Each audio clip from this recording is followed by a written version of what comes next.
ma-share ang inyong experiences? Isa ka cyclist. Pwede. So, ang ako lang yung ma-share. Before ang race sa international Dumaguete, kailangan din siya preparation for sa dula again sa Galupas dula. So mga 1 month yung preparation ako. So mag-preparation ako sa 1 month before din ng race. Sa pag-dula na din, pag-abot sa dula. So kulba na yun siya. Kaya sa pag-ano pala sa pag-survey parang naman sa ruta. So dili sa katong preparation maging kuyawan ko kay is pang XCO siya din mga may naay sa mga jumps. So dili man mahilig og mga jumps. So mga lang is race lang na plain road lang siya. Dili siya mga high jumps, talupan. So murag challenging kay siya na ruta din makalingaw sa. So sa pagdula is yun siya murag alanganin yun. Pero okay naman siya, kaya siya option. Dili ka magproblema. Dahil si mo-jump ka o dili, enough siya option. So ang ako lang libat is para sure, masecure na ako ang gold medal. So wala na din ko niya sa jump. Ito sa option. Sa pag-start pa lang, so excited na ko sa pag-start pa lang kay Silvi. Nadala ko sa preparation. Then, so wala may problema nga makakaya ba ka ani. So ang ako na lang is challenge ko nila kinsa ka kung sabay sa pagdula. So pag start na mo is na ako sa posisyon ako is na ako sa kalima. Then pag abot sa unahan sa mga bato naman nato to sa bida kaya start ng bida. So ako na naguna kaya ang amo mang lap is mga 2 laps lang mga lap. Then pag abot sa 2 laps is wala na yung mga race na yun. Dahil na po kategory. So, gikan sa first lap, paingon sa last lap is ako yung secure na ako ang champion. So, sa first lap pa lang dahil is na-secure na ako ang champion. So, wala na yung kasabay sa kuha.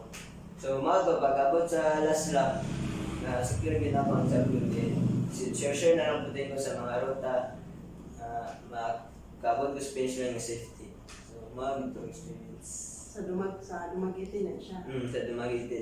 Pagkasikan day, mas lisod itong sikan day kung sa ako pinanggamot, wagid na ang kalaban, naras likod, hindi mga taga kay ang ruta man good is dili siya yung palakasay, kusganay, strategy gid siya gamiton yung mga panahon na pagwala sa kontra. So wala, zero balance ba ito, pero ako na lang ato is dili na lang ko magamit og kusog. So gamitan na lang og strategy sa una kung saan din ako para magdaog.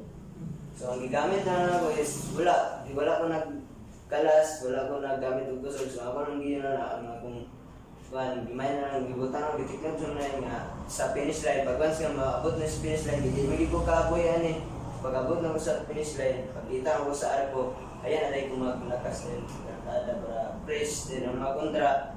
So sige nila kahago nila.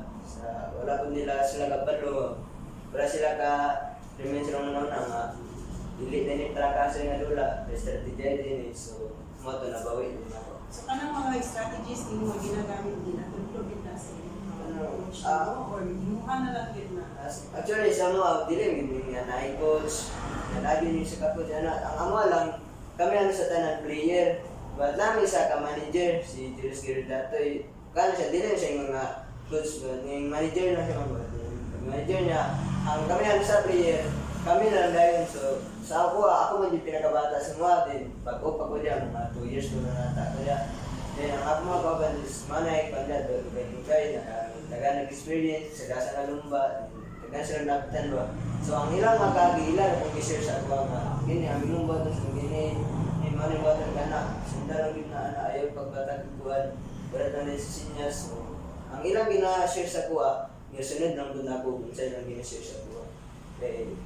Tinod po, ang ilang gina-share sa kuha, mabot din pumagi sa kadaugan ako. Mga kuya rin mo. Ano yung mga senior sa inyo? Gina-share sa kuha. Toby, satisfied ka na ba sa inyo? Satisfied mo? Ay, satisfied ko kung ibig ko katong dagan dahil sa kong kaedad nga ga pangandoy nga ga pangarap na sa dami nga ako kapuso maabot na ko yung achievement maabot na ko mas lamang yung bana so ako gud man sali ko nga sa sunod sa kuha napaging lamang sa kuha